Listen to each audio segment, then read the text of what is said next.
Hey, Amy. Happy Sunday. What's going on over there? Not much. I am completely sunburnt. So there's that. What's going on your way? Hmm. Let's see. I feel like I'm on Thrive. I've done laundry and changed all the bedding, emptied the dishwasher, cooked the dinner, vacuumed the couch, watched the dogs, and I'm just still full of energy. Oh my gosh, I need your energy. I'm sunburnt, freezing, because when you get sunburnt, you're like, oh, so cold, and I'm tired. So, Aw. anyways, I hope everybody down in the chat is doing good. Hi, Tracy We're gonna, L, Glowing Ember, Manda. It's good to see you guys, Joe. yeah. Glowing Ember, that is my hair when I dyed it dark. I'm using a different device tonight and I had to put that up there. So that's me in my Matahari look. I like it. It looks good. Oh yeah, it's a Hey, lot of fun. glowing ember. All right. Cherie, Gina Gentry, Tracy L. It's nice to see everybody. Angel Eyes. Hi, you're new. Welcome. Okay, so I guess we should just get into it, right? And people will Definitely. slowly join, I'm sure. I don't know who in the chat was with us the last time we spoke about Taylor's case last week. We are speaking about the case of Taylor McAllister. I can give a brief overview really quick for anybody who doesn't know. We have a Facebook group on here. We did an interview actually with Taylor's parents, and we are trying to help them get her name out there and bring some awareness to her case. Taylor was 22 years old when she was murdered. I'm going to pull up the basics here so I don't get anything wrong and give you guys just a little synopsis of what happened to Taylor. Taylor is a mother, a daughter, a sister, a cousin, a friend, a granddaughter. She was a lot of things to many people, and that was stolen from her family. And to date, I guess they would be approaching 4 years. December 22nd, 2016, Taylor was found dumped in an alley in St. Petersburg, Florida. And so here we are, it's July 2020. In 5 months, it will be 4 years that she has been dead, and there's been no justice in her case. When Taylor was found, she was mostly nude. She had just a t-shirt on, and she was left in a way that completely desecrated her. Her legs were spread, her shirt was pulled up over her breasts, and the people who left her body there ran her over when they left as well. So there's a lot of hard things to discuss in this case and a lot of heartbreak. And we don't understand why people have not been held accountable. So, what we're going to do is start with the very first player in this case, probably the biggest player in this case. And this is the man, and I use the word man lightly when I refer to him, who Taylor was living with. Um, His DNA was found on her neck and under her fingernails. Taylor's cause of death was asphyxiation, and his DNA was actually the only DNA found on her body. Her death is classified as a homicide. He, to sum it up, he called his associates, friends, whatever you want to call them, and told them Taylor was sick to get her out of his house. And they took Taylor from his house.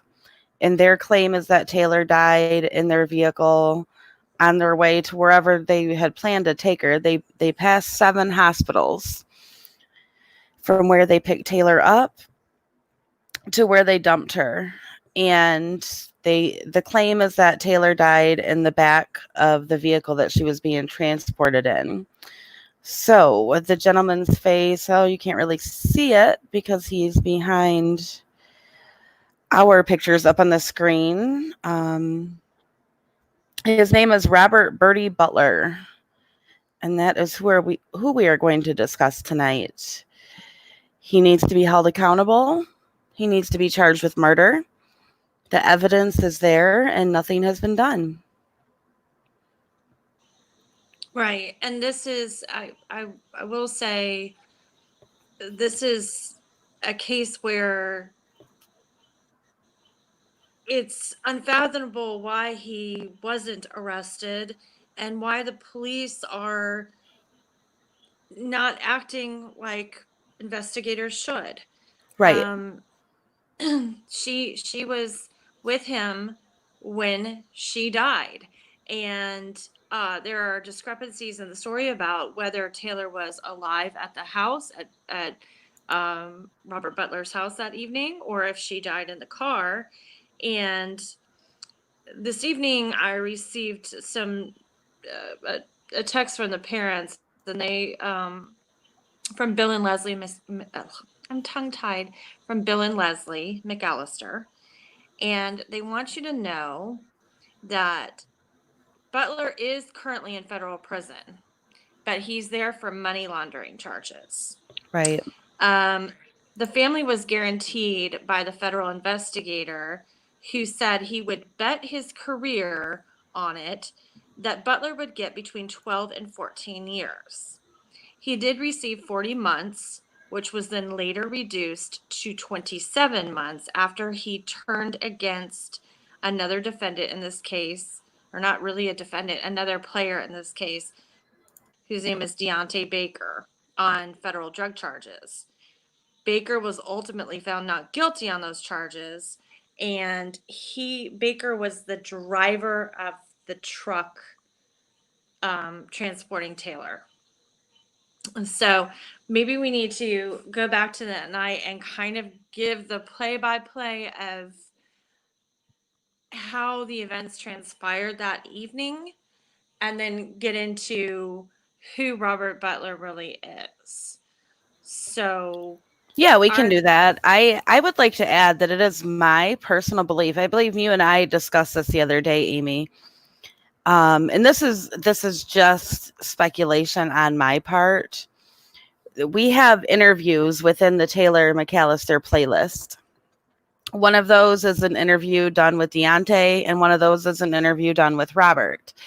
And I personally do not believe what Deontay says. I think when they came to get Taylor from Bertie's house, I do not think she was alive. That's just my personal belief. I tend to agree with you there, or she died in their presence at the house. Right. I don't believe she died in the truck. I don't believe that story for so many reasons. Right. And I don't understand how those conflicting stories haven't been resolved. You know, that evening, Robert called his, what are we going to call these people? His associates? I think they're like His associates, but friends? yeah, I mean, call it what it is. I don't think we need to sugarcoat it, really. Okay. Yeah. Okay. All right. Good. All right. So that evening, there was a problem with Taylor, and I'm using air quotes, and that's very dismissive of the condition that she was in. They say she was sick. I believe she was dying.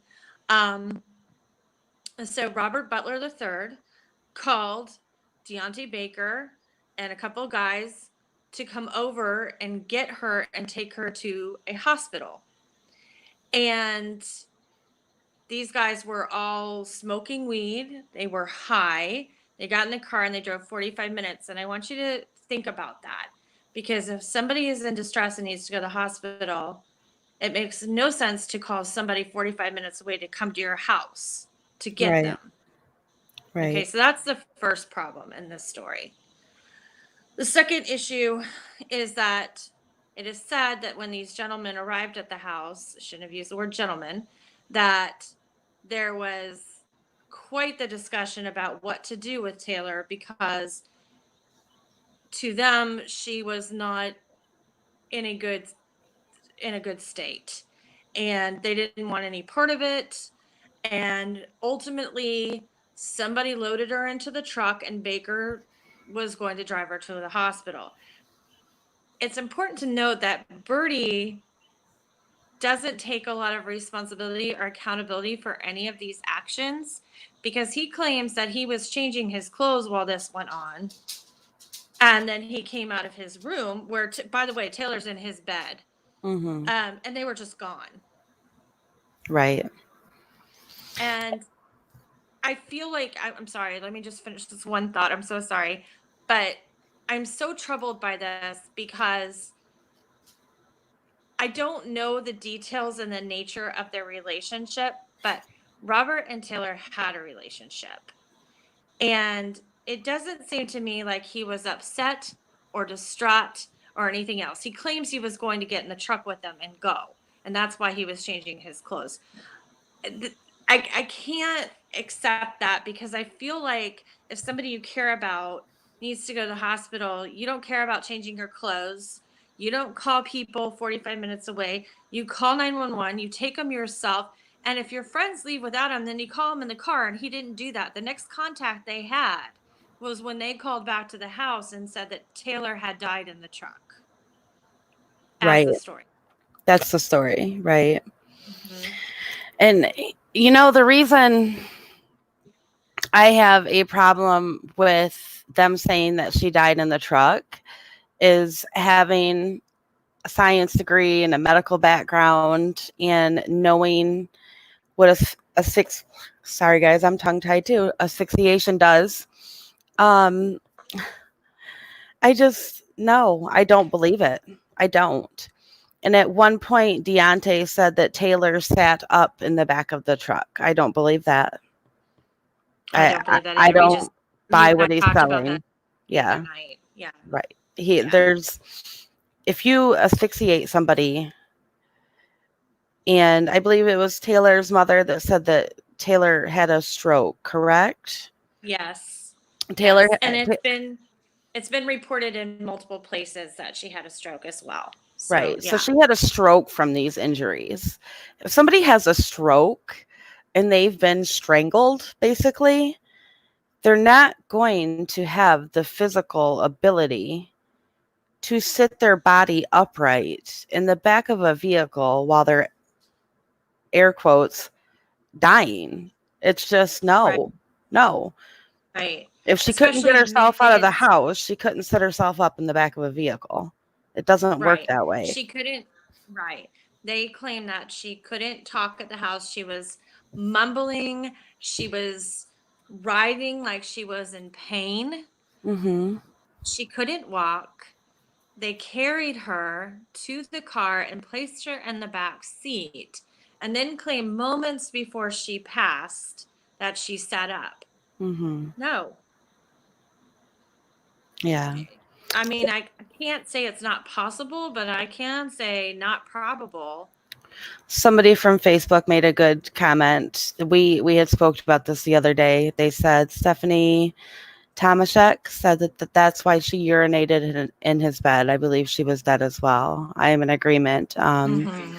You know, it's hard details to talk about. It really is, especially when, you know, I'm sure Taylor's family's listening. We know that they've had to sit and think about all of this. But when somebody dies, one of the things that happens, as most of us know, is that they lose control of their bodily functions.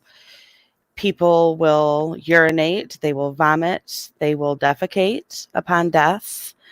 So, They evacuate, basically. right. Yes.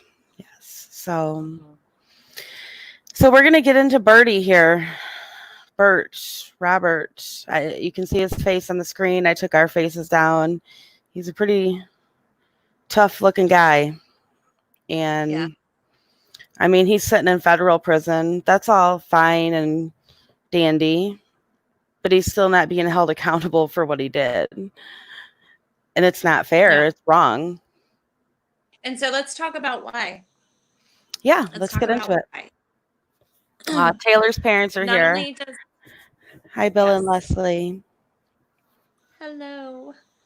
So when we talk about Bert, we're going to have to give you a little background on him. His family owns a prosperous flooring business over in that area of Florida. I believe they have about 12 stores. They're a big brand over there.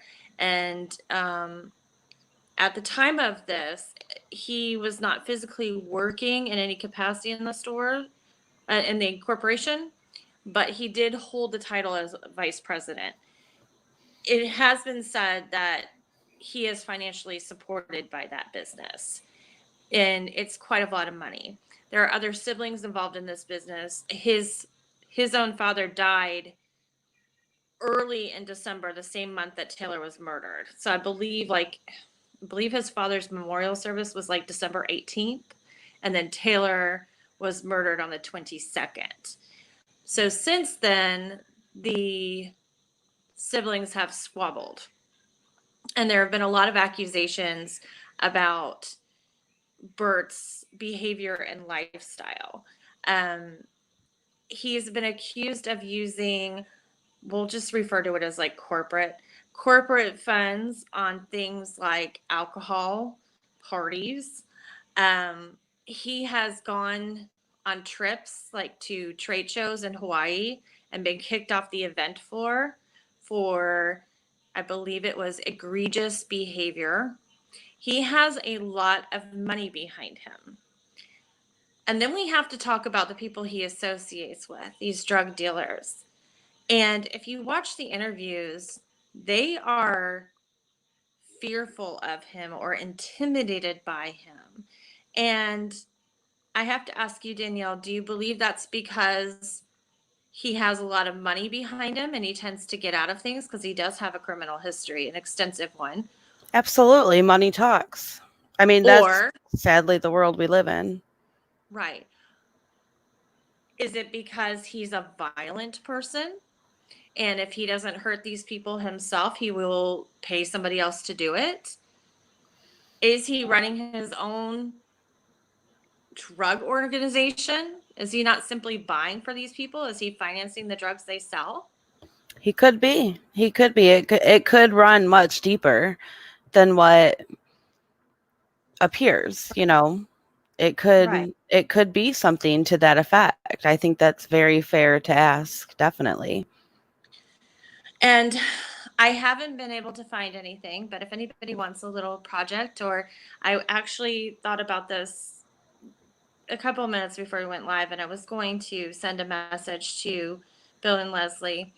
I wonder if his father or the flooring, we're not going to say the name of the business, but the flooring business is political in any way, or supports like the police benevolent society. If there's anything there, if there's any political ties there, that is kind of a safety net for Bertie, because I'll tell you, it's not just him in this family. He has a sister that has an extensive criminal history too. And these, I I get so angry because I'm looking at a grown person. I'm not even going to call him a man. I'm looking at a grown person who seems like he was brought up to be a spoiled brat and has never been held accountable for anything he's done. And it's not just him, it's the rest of the people in his family. Absolutely. And you have to wonder how and why.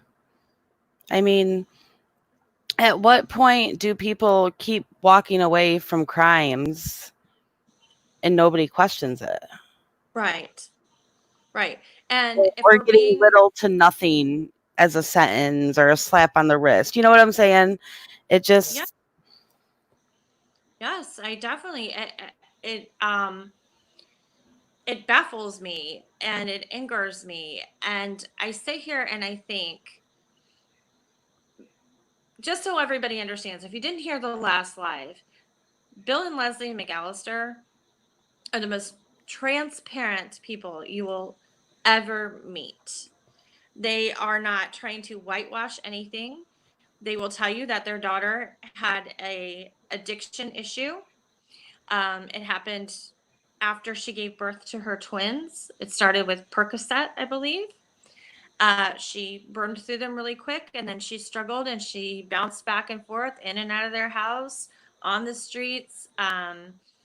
You know, she just Taylor had problems.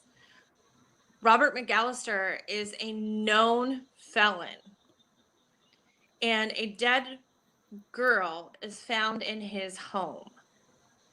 And by the way, he was also involved and admitted to in court being involved with the overdose of another young woman previously. So all these things together, how can you tell me they can't build a case around him to charge him with more than a misdemeanor, which is failure to report a death, and charge him with money laundering? Right. Well, I mean, you could even loosely compare this to the Watts case. And I say this loosely, not because I believe anything Chris Watts says, okay? But Chris Watts made the claims that Shanann killed his girls by strangling him. His attorneys filed a motion for DNA to be swabbed on Bella and Cece's necks, right? Right. Because that they were going to try to pull evidence from that or whatever to paint Chris's defense. So Right. if Taylor's found and an autopsy is done on her, drugs are irrelevant to her death. She was murdered. Right. It doesn't, I mean, it matters that she was a drug addict because we have to love and understand love drug addicts and understand addiction and all of that.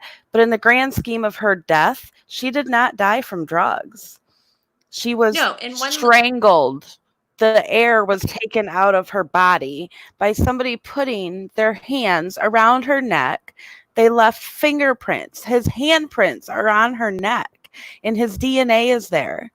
His face was scratched, and his DNA was under her fingernails. And her death is a homicide, and he's not charged. Why? Right. Irish, one of our moderators, just said Taylor was treated as disposable because she was an addict. She mattered. She absolutely did. And I was just about to say that one life is never more important than another life. It doesn't, when you're talking about murder, it doesn't matter what the person chose to do with their life, the position they were in at the time, the circumstances that maybe they chose, or, maybe they were just not making good decisions. It doesn't matter because you're murdered. Somebody took your life from you. Right. And law enforcement have no place to judge a victim. I don't care if somebody's a prostitute, if they're involved in whatever activity, okay? If they're a drug addict, a drunk, whatever they are, if they're murdered, they're murdered. Their faults in life that's not law enforcement's place to judge. There's not one perfect person. No. If I decide to run over in my car a person that has been in jail 19 times. Right. And my friend decides to run over somebody that owns a Fortune 500 company, and we both do it intentionally. It's murder and should be taken seriously. It doesn't matter. The victim, they're a victim. And I feel like from the start that law enforcement didn't value Taylor's life. They didn't, and they still don't to pursue anything. They still don't. And it was difficult. I was listening to Robert's police interview the cops are very nonchalant with him. They Mhm. they just kind of allow him to give evasive answers, and it just. So we'll tell you this: the guys come and they pick her up and they put her in the car, and they say that she died in the car at some point. They pulled over. There was a second car following. I don't know why. That part has never made sense to me. While there was a separate person following the truck that held Taylor and Baker driving. That makes zero sense to The me. only thing that makes sense to me about that is that second car was a lookout. Mm-hmm. I mean, Well, I'm just saying. has anybody ever, you know, had something wrong with your car, for example, and you want to get it home, but you don't want to get pulled over, so you have a friend follow you, right? Right. So Mm-hmm. that's the only thing I can come up with is that car behind them was their lookout. They were going to stay on Right. that truck's tail to make sure that no cop pulled out behind that truck, no cop, you know, noticed anything or whatever. Right. So Susie and Marie said, didn't they say the truck just took off and they followed? Yeah, that's what they said. But does that make sense to you, Susie and Marie? Nobody wanted to even drive Taylor to the hospital. Their story is they wanted Bertie to call 911 from the house, and he said no. Right.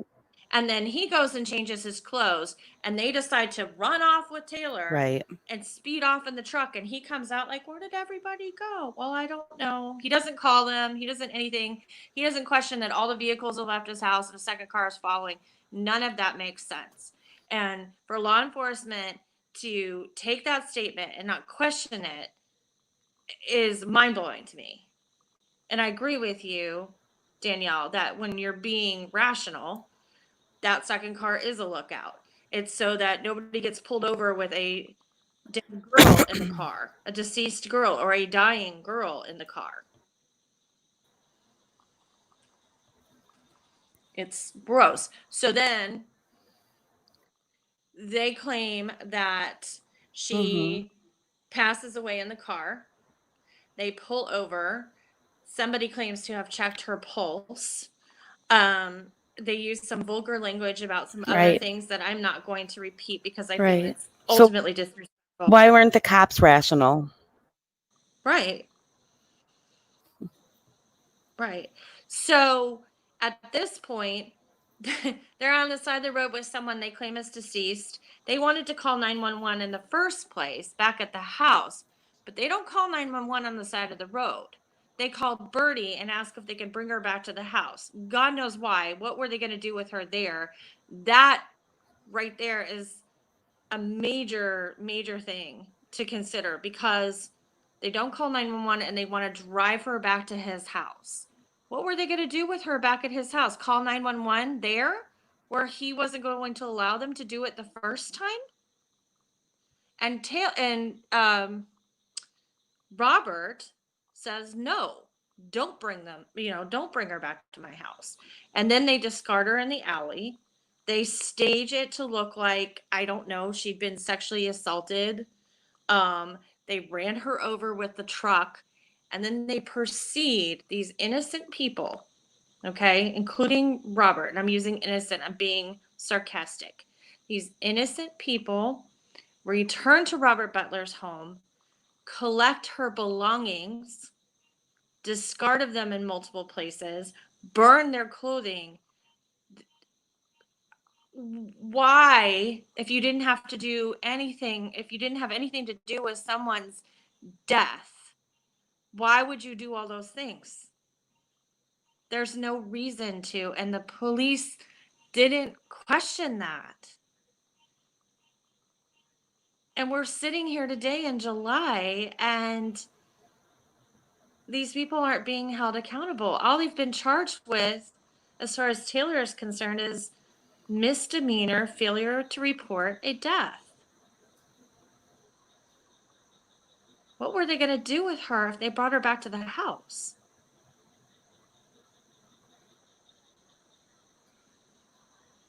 I'm sorry, I went on a rant.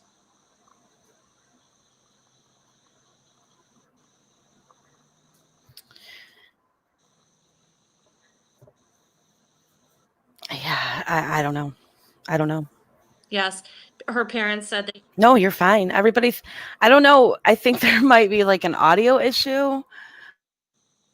Okay, could you hear me talking? Danielle.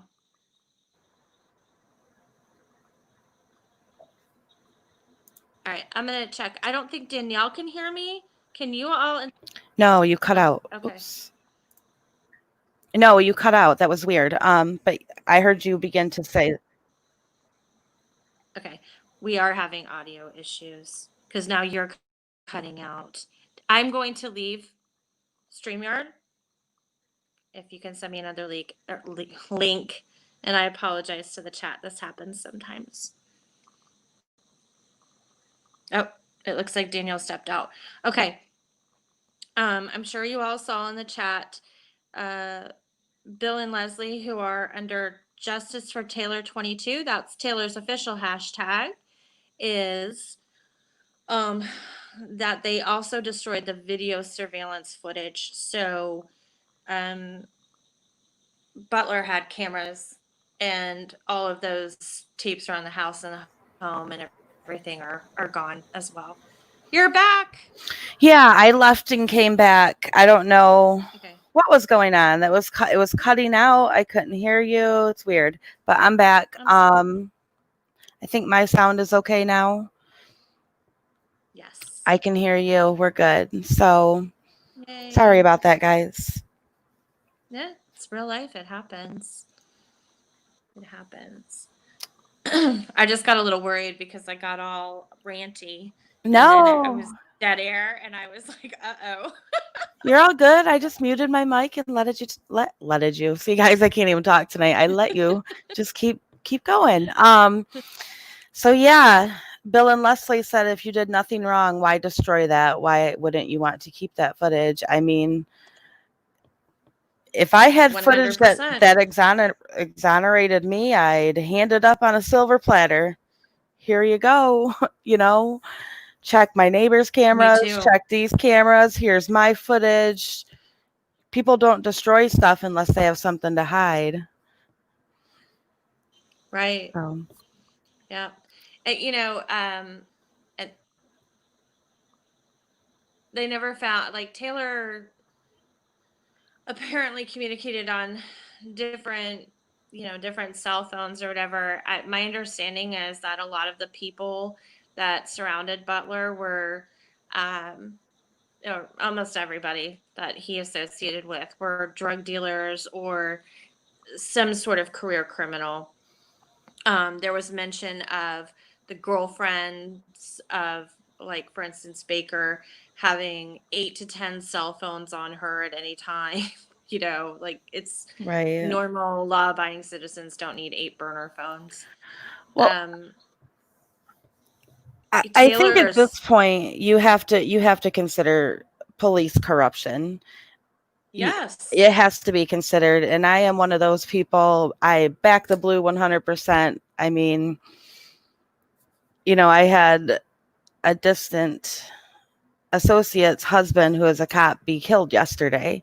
So I 100% support law enforcement, but wrong is wrong and something's going on here.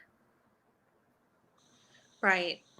And I think what's going on here is either something very, very complicated, that, maybe Bert has some, like, maybe he's like some sort of DEA informant. I don't know. I mean, stranger things have happened. Maybe there's something there. Maybe it's because it is political and there's been money exchanged at some point. Or maybe it's simply a case of the police force, or law enforcement not willing to swallow their pride and admit they were wrong in the beginning, because they were banking on Taylor's cause of death coming back as a overdose, and it didn't. They were. Yep. And now they just won't back down. And I don't know which scenario makes me more angry. Either way, the third party that needs to be held accountable in this is law enforcement. Absolutely. And you know, if there's corruption, it needs to be exposed. And if there's not corruption, there needs to be a solid answer as to why Bertie has not been charged with murder. Right. He, He was alone with her, and she was, I don't even like using the word distressed, because I feel like like you said earlier, I feel like I'm sugarcoating it. He strangled her. right. We don't Oh, know wow. why. St. Pete PD told the McCallisters that they destroyed everything, including the checks ranging from hundreds to thousands, totaling over $500,000. Mm-hmm. So that's, I mean, that's a huge red flag right there. Why was that destroyed? Innocent people don't destroy evidence. Right. Absolutely, they don't. And um, If you're the responding officer to a home, okay, where a deceased person lived and they're found murdered in an alley, okay, and the guy who owns the house has scratches, fresh scratches on his face, do you question that? right, And they don't. right. And then it comes back later that, wow, the only DNA on her is Butler's, and it's under her fingernails, which is what we use to scratch with. And his Mm-hmm. DNA is on her neck, where she died of asphyxiation.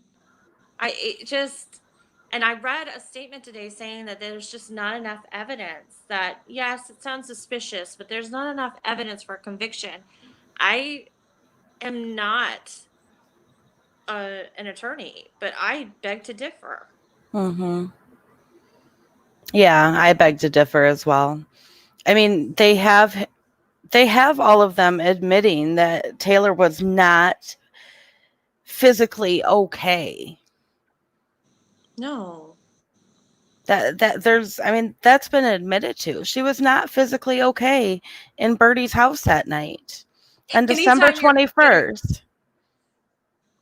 if somebody needs to go to the hospital or you're considering calling 911, generally speaking, that person is not okay. Yeah, Right. I agree. Right. Justice for Taylor 22 McCallister just said, no, I answered two questions. Sorry. The footage in the system was destroyed. The checks were shown in federal court.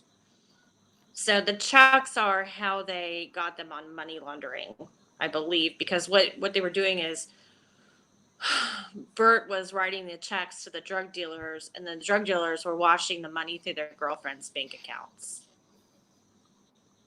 Wow. And I truly believe that the police thought by getting them on why can't I talk? On money laundering, that somehow that would satisfy Taylor's parents.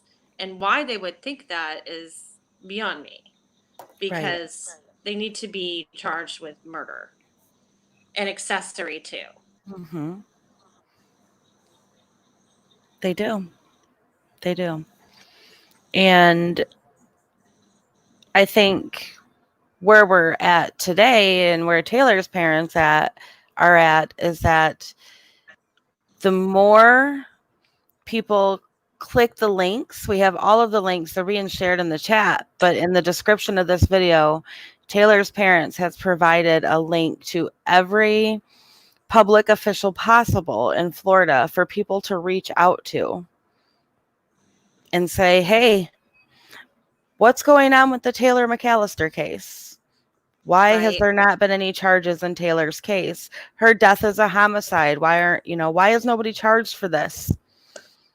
There needs to Right. be a public outcry. There needs to be crowdsourcing. There needs to be people who band together to get this poor girl justice.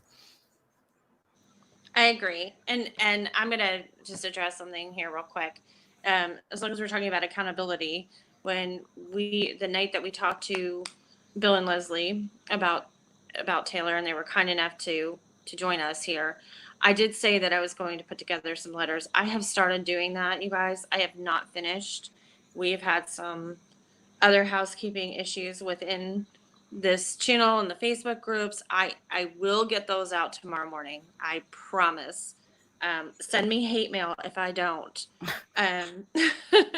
But it's very important that I want you to think, I mean, God forbid, but I want you to think this is your daughter, your sister, you know, any relation, your best friend, and this was happening to you, and you were dependent on other people to help get awareness for your daughter. Right. And they, you know, Taylor needs our help. Bill and Leslie need our help. And it takes 5 minutes, and we're giving you all the links to do so. And Danielle's right. If anything, if all you do is send an email like, why haven't these people been charged in the McAllister case? I'm reading everything about Taylor McAllister. This doesn't make any sense to me. What's going on in the, you know, it doesn't have, it's just putting pressure on them. Right. And that's what this case needs. It needs pressure. It does, because St. Petersburg, they need pressure on them down there. They do, because they are basically stonewalling and trying to sweat the McAllisters out. Like, if we just don't respond, if we wait long enough, they'll give up and they'll go away. And they're not going to. Right. Right. And if anything, it's just going to get louder. Justice for Taylor is going to get louder. More people are going to learn of this case. More people are going to share it. More people are going to be outraged at why. You know, it's right. 4 years later and nobody's charged. This is a homicide. This isn't a drug overdose. I mean, they might not be able to get first-degree murder charges on him. I realize that. But they can get some kind of homicide charges on him. Yes. Yes, he's responsible for a murdered woman. Right. And it needs, you know, he needs to take responsibility. His handprints are on her neck with his DNA. I mean, we shared a link where I put all of Taylor's parents have provided all of the crime scene photos of Taylor, and they're very, very hard to look at. I mean, they truly rip your heart out. And you can click that link in our Facebook group, and I can go grab the link really quick and put it in the chat. But the picture, you can see handprints on her neck. Right. Right. Well, and there's no reason that this wasn't there. I'm not going to say there's no reason. There's no excuse for this not being investigated more than it was, because we just went very, very basic through the story that was told to the police. Right. Oh dear. Oh dear. Sorry. I hate when that happens. Sorry. Yeah, we gave you like the, you know, the Cliff's Notes version of how these events were told to the police and put together, and they don't make sense. It doesn't make sense. It doesn't make sense that they didn't call 911 at the house. It doesn't make sense that to Danielle and I, at least, it doesn't make sense that she was alive at the house. If anything, I think maybe those guys were lying because they didn't want to admit to transporting a deceased person. What they did when they say they found out she was deceased, they were in the process of taking her to a hospital and she dies. Why don't they keep driving to the hospital? Why don't they try CPR? Why don't they do any of these Why didn't things? they go to the 7 hospitals between Bertie's house and where they dumped her? Right? Well, yeah. There was opportunity after opportunity after opportunity. Yes. Right. None of the story makes sense. And then they want to take her back to Robert Butler's house. And he says, no, why would you want to take her back to that house? That doesn't make any sense. Right. The only explanation for this is that she was murdered and they were trying to get rid of her body. And that's it. Do you think he paid them that night? I do. I mean, that would make sense. And the guy's got money, and he's got financial backing with his family's business. Anybody can Google his name and his and carpet business, and you'll find the name of it. Yeah. I won't It's say a it on. flooring and carpet. Yeah, it's Yeah. a flooring and carpet business. And you can look, like, one of the locations is in Largo. There's another one in St. Pete. Look up these cities in Florida and you'll figure it out real quick. Oh, Joe said, what was the thing called if they would have taken her to the hospital? It's the Good Samaritan law. If they had taken her to the hospital and got her help, I don't believe they would have been held accountable for anything No. if they didn't cause any physical harm to her. They could have easily walked in the hospital and said, our friend called us and told us to come pick up this girl that he has living in his house, and she needs help. We don't know what he did to her, but she needs help. Right. And in the same, just so you all understand, on the same note, they could have called from Butler's house, 911, and been covered under the Good Samaritan Act. Meaning, when the paramedics rush in to save Taylor's life, if there was pounds and pounds, or I don't even know how it's measured, like kilos of cocaine and guns and all kinds of crazy illegal stuff, no problem. We're going to look the other way because it's Good Samaritan Act. Right. That's how that works. So I Even think many. Go ahead. Sorry. Even after she passed. No, I'm sorry. I just want to point out, even after she, they say that she died in the truck. Even after she died in the truck, if they had pulled up to the hospital, like, hey, we were on our way and she died on the way here, Good Samaritan Act. Mm-hmm.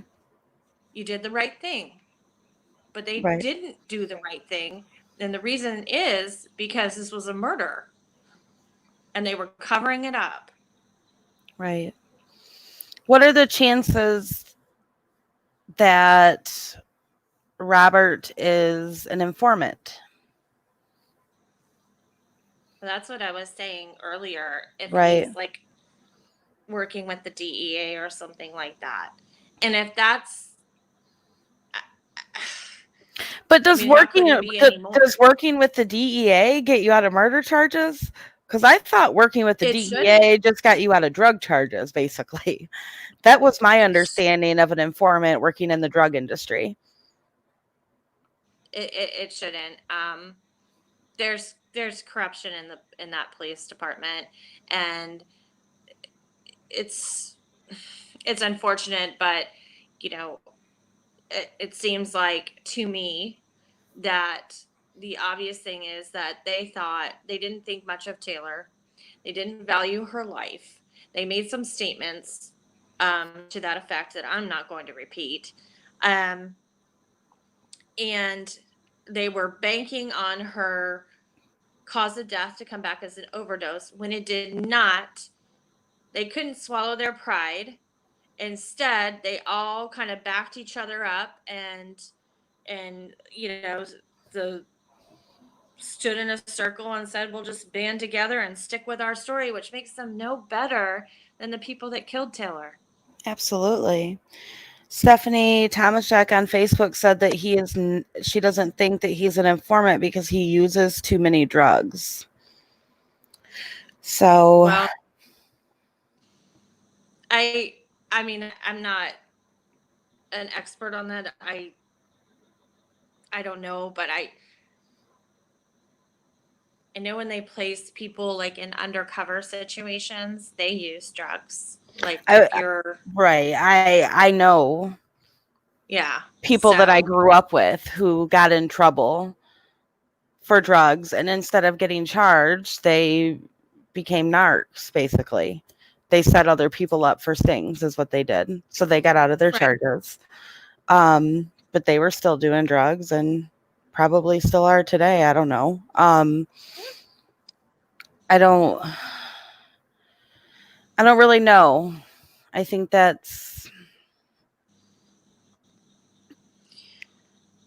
Yeah, Poppies in Normandy said lots of informants use drugs. Yeah, and I'm not saying that Stephanie's wrong. I'm not. I think it's kind of a gray area. And, you know, I hate to say it, but a lot of people working in the drug task force, the law enforcement use drugs. There was the task force local to me. This was probably 10 years ago, 15 years ago. He got busted. The head of the task force got busted.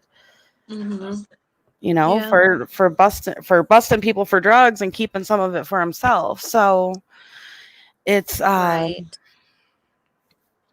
Oh, okay. So Right. So, oh, go ahead. You got it.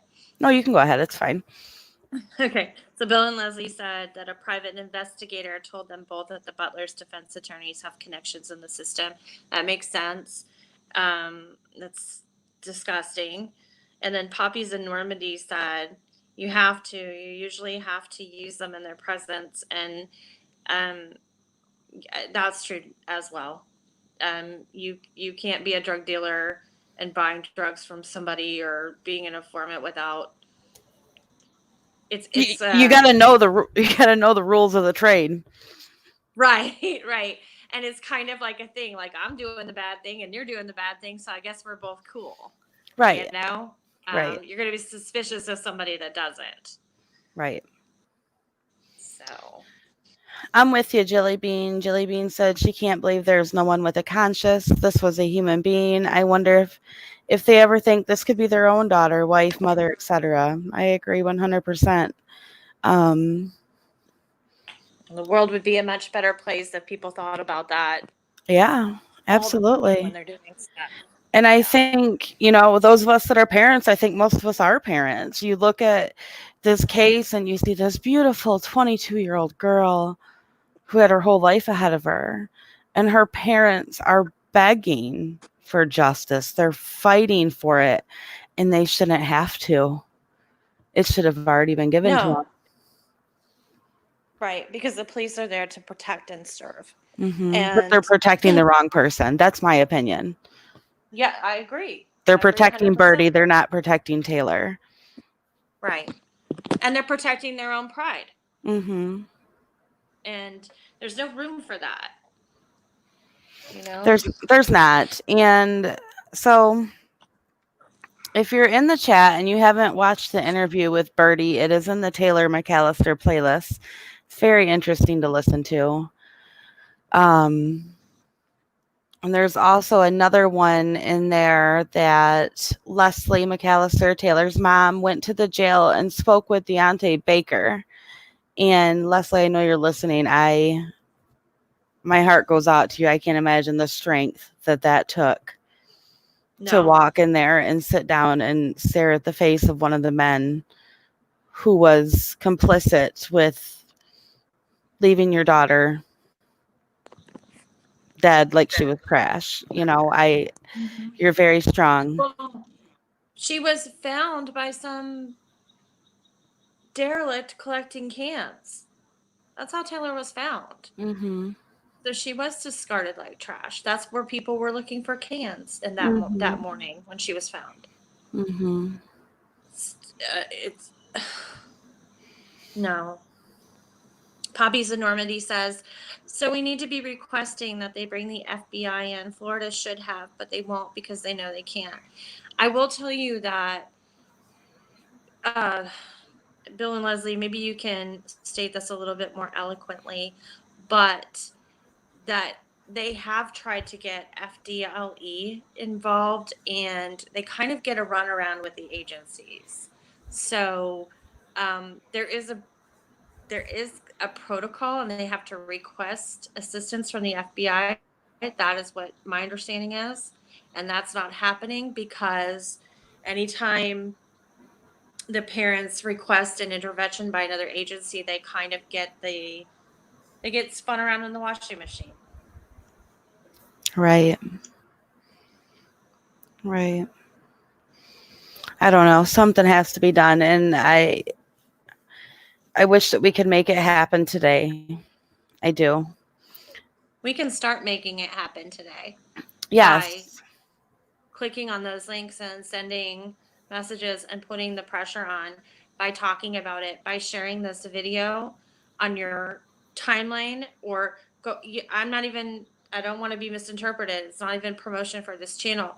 Go to Bill and Leslie's page, go to Justice for Taylor 22, find the hashtag on Twitter, share the pictures, get awareness out so more people start talking about it, because maybe the right person, somebody that knows somebody that has some clout, that looks at this will say, wait, I never heard about this, and start the process.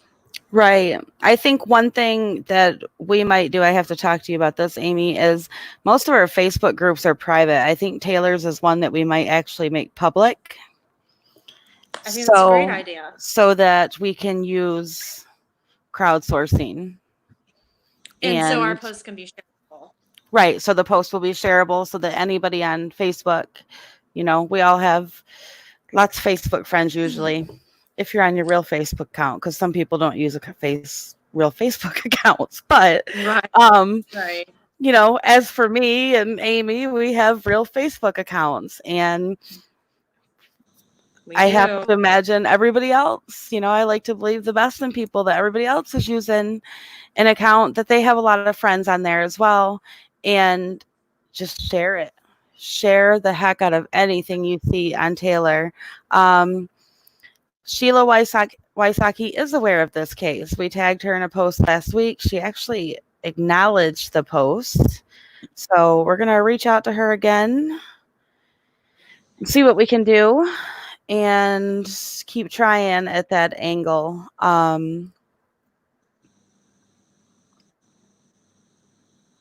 Yeah, if you guys...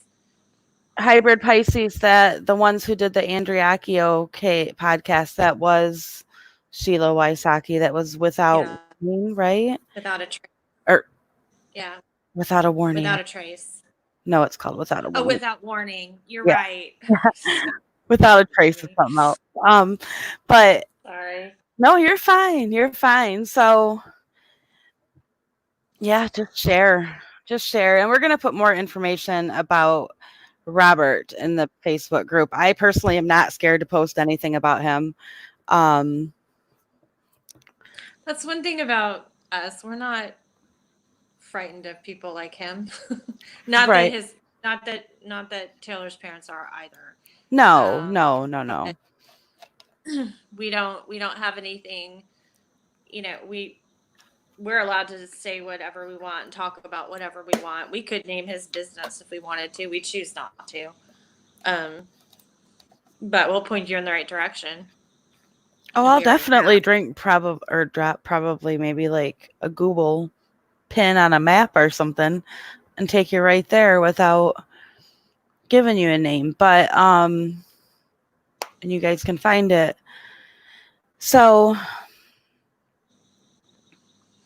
Suzanne Murray, you're caught up in the drug dealers accepting checks. Yeah, they had bank accounts, and then they would filter the money through their girlfriends. And I also read in the Tampa Bay Times that Robert had multiple girlfriends and that ran money through them too.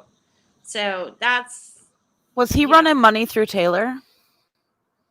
Do we know that? Do we know if he was using her to run money? I don't know.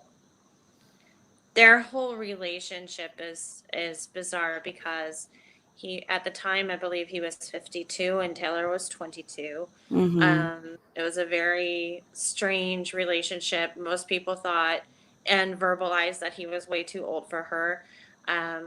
Her parents have described it as a sugar daddy relationship. He definitely seemed to, the little bit that I know about it, seemed to isolate her. She had a phone at one time and then she didn't, when everybody else around him had 8 or 9. It wasn't for lack of phones. She didn't seem to have a laptop. She dropped communication with her family. He described to the police their lifestyle as being homebodies, that they didn't go anywhere or do anything. So that in itself is very strange. What was he using her for? And I even considered, and I'm so sorry I'm saying this because it sounds gross, but I don't even believe he could have loved her, because if you love somebody and they are in distress or they are dying, you don't care about yourself, you care about saving them. So I don't even, I don't get it. Yeah, he didn't love her. He used her. That's all that was. Mm-hmm. There's no love there. You can't care one bit about a person and let people throw them on a dirt covered ground in a grimy area dead and run them over. That's not love. No. If he loved No, anything, no. he loved having control of Taylor. He loved controlling Taylor's drug addiction is what he loved. And Mm-hmm. he beat the shit out of her and killed her and strangled her. That's what he Yeah. did. Yeah. He did. He did. Suzanne Murray said, "Where was the money Suzanne coming from? Murray. He needed to launder if that's charges they use." So he was writing checks. He was writing checks in the amounts of like, $50,000 to $100,000 at a time to these guys. To, like, for instance, Deontay Baker. And Baker says, well, he was buying drugs from me. So apparently you write checks to buy drugs, which doesn't make any sense. I personally believe that what not only is Butler supported by his family business financially, he has his own income by financing the drugs that these drug dealers get. So they don't have $50,000 to go out and buy a bunch of pills. So Butler gives them the money to do that. And then they sell it, and then they give him, 50 plus, like, whatever, 40% back or something like that, probably. Or hypothetically, maybe. huh. But when you have that kind of money coming in and out of your accounts, you have to, like, for someone like Baker, he probably had to take 5,000 of that and give it to, one of the gals' names is Miriam, and there was another gal, her name is Khadijah. So he had to give some money to Khadijah, some to Miriam, and then they had to run it through other people's accounts, and then everybody gave that money back to him to use. So because, why are you getting $50,000? Like, what are you doing with it? Like, what, you know what I mean? So it's just moving the money. It's like a shell game. It's just moving money Mm-hmm. around. Yeah, it's very alarming. Um, and Deontay Baker, I believe, lived with Bertie for some period of time. Yes. So Yes. Because he that's described her as a small, blonde, thin girl who enjoyed playing her guitar, and she was nice, and he didn't understand what she was doing with Bert. And I think there was some issues sometimes with Taylor wanting to do drugs, and for whatever reason, sometimes Butler wanted her to do them and sometimes he didn't, and they would argue about that. hmm. And Baker says he just didn't understand the relationship. Yeah, usually when you don't understand things, and I mean, I don't give Deontay a lot of credit, but I think he's probably being honest about that he didn't understand the relationship. So usually when you don't understand things, there's something going on that. Right. There's a reason. Yeah. Right, right. One of the things I found interesting is, and I guess this is common, but there Butler and Baker, both of them were asked about each other by the police. And Butler was very hesitant. He ended up giving some information up on Baker, but he he was like, don't, don't tell him I said that. Don't, I don't want it to be known that it came from me. And then Deontay Baker was doing the same thing. Um, he was, he appeared to be fearful of Butler, and so he didn't want to say anything bad. And then there's another guy involved in this, Karan Archer, and when he's interviewed, when he's in the about a year after Taylor died, they brought him back in and questioned him, and he was frightened. And they kept saying, we have his picture, we have these people's pictures here in this envelope, you're not telling us anything we don't know or whatever. And he's like, I don't want it to come from me. I question the fear of each other and what all that is, because they're not really friends. Right. So I mean, are they known to murder other people? Right. Yeah, that's alarming, and it's a solid question. I don't know. It just seems, I mean, I know that sometimes you just can't take the rational approach, but it seems to me that if you're innocent and you're backed against the wall, you're going to be like, he's my friend, but yeah, he was there, because you have to be, I'm just going to stop that diatribe because I'm talking from a rational perspective, and they're not rational people or good people. Right. That, I think that's the hardest part, is trying to rationalize with our minds, because we could never imagine doing something like this or being that type of person. And you try to wrap your head around what the heck is going on, and you can't, because you can't understand it from the perception of people that have no integrity, that have no regard for human life. You can't understand that when you're not that type of person. Right. Chili being asked if what about Coach in Washington, where they questioned the girlfriends? They were spoken to. All of them were.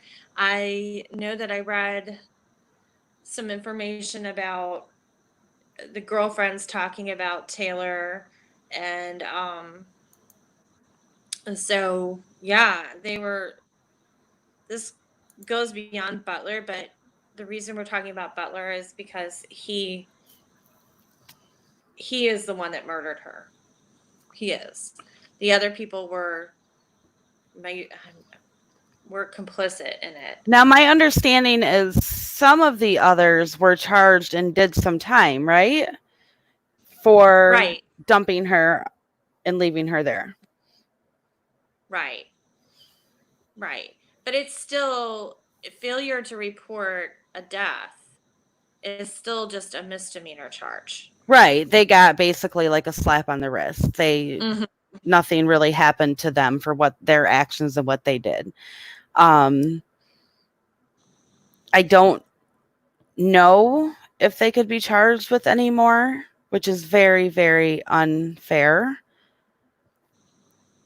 The others involved, not Bertie. Well, right. Well, I mean, obstructing justice, maybe, if they're not being honest. Well, that kind of stuff. Yeah, obstructing justice, lying to law enforcement. I mean, Casey Anthony was charged with that, lying to law enforcement. They destroyed, this is a murder, and they destroyed evidence and property.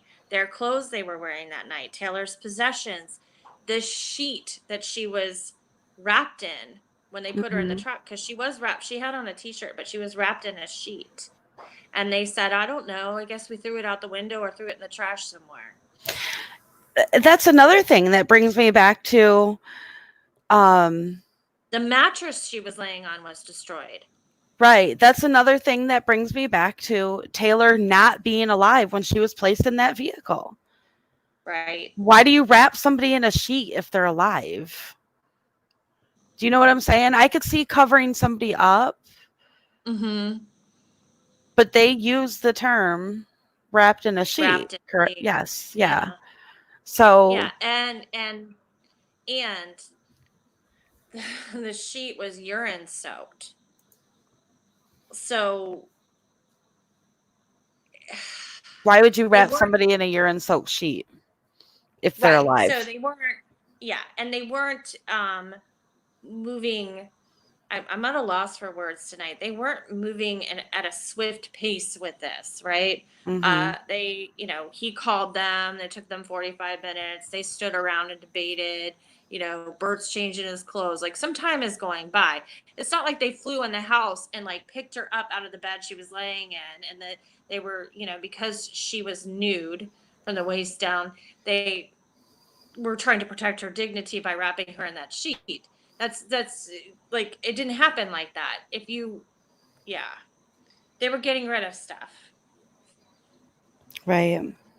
Because if you're going to take somebody to the hospital and you take the time to do that or whatever, if that's truly what your intention is, I mean, I'm sure he had another sheet in the house. I'm sure he had a towel right there. It was the master bedroom. Like, it just doesn't make sense. And that's not even me talking as a rational person. They weren't doing this so quickly that they weren't thinking. They were moving at a snail's pace, making Right. these decisions. Right. They weren't thinking about Taylor. They weren't thinking about Taylor. They weren't thinking about if Taylor was in distress. They weren't thinking about how Taylor might possibly have already been dead. They were thinking about themselves. Yeah, and they were doing the dirty work for Bertie. Yeah. Right. I mean, they were. I think it's pretty cut and dry. They were cleaning up Bertie's mess. Right. Right. Um, Julie Jilly. Bean, her parents. Oh, go ahead. No, you're fine. Julie Bean says, did they say why they were afraid of Washington? Her parents up here, let's see, a little bit earlier said they were all fearful of an individual by the name of Desmond Washington. He was with them that night, and Butler, Archer, and Baker all told police that. So, yeah, there's no reason to get rid of that mattress. The sheet was not found with her puppies in Normandy. The police asked about where the sheet was, and the response was, I don't know, maybe we threw it out the window, maybe we threw it in the trash. Just like that. Okay, so Taylor's parents said, they all said Washington said the story was that Taylor overdosed, and if they all didn't go along with it, he would put a bullet in their head. So that's why they're scared of Washington. So what happens when the Taylor's autopsy comes back that it wasn't a drug overdose? Right. Right? It's a homicide. What's Washington do about it then? Because you can't fake a coroner's results. No. You can't. So I guess that's where we're at right now. That man needs to be held accountable. He does. He needs a federal prison, first of all. That's what he's doing. The time he's doing right now, that's like a cakewalk, sitting in federal prison, and it has nothing to do with Taylor's murder. So they need to get moving and bring some charges on him. They need to do something. Right. Yep. He is, where is he right now? He's at the federal prison in Oklahoma City. He will be released September 11th, 2021. So almost a year from today. His official charges were possession of ammunition by a felon, felony possession of marijuana. He pled guilty, and they ran that sentence concurrent to his misdemeanor failure to report a death charge. I personally, I don't know how you feel about this, Danielle, but I get very aggravated when I hear concurrent sentences. Right. Because he's getting a break. And yeah, and that's just not how it works. Right. During the federal trial, Butler admitted the family business is still supporting him financially. And in the federal case, Butler paid Deontay Baker and his girlfriends in total over a period of time $500,000 for drugs. So he has the money to clean up his messes. So I guess we're at a good stopping point for tonight.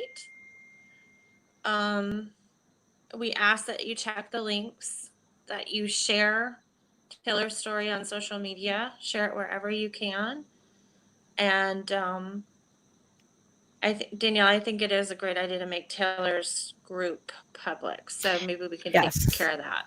Yes, I'll make it public as soon as we're off of here so that it's not really a case like other cases that we cover. So I think that is a great opportunity to expose her case to people who don't know about it, such as, just something as simple as me liking a post in that group and that group being public is then seen by 800 people on my Facebook, Right. That's a great way to crowdsource and bring awareness to Taylor's name and her case. So we will absolutely make it public. Don't forget, you can always check the hashtag Justice for Taylor 22 when you're looking for updates on her case and anywhere. And again, we're not asking you to share this video to give us any type of notoriety or anything like that. We just want her name out there. Our hearts are drawn to this case. We feel compelled to help. Right. We just want to help. We want to get her name out there and hopefully make a difference. Maybe we can all make a difference together for Taylor and for Bill and for Leslie and for Taylor's children and her siblings and all of her family and friends that love her. So, right. And for other women in Taylor's position as well.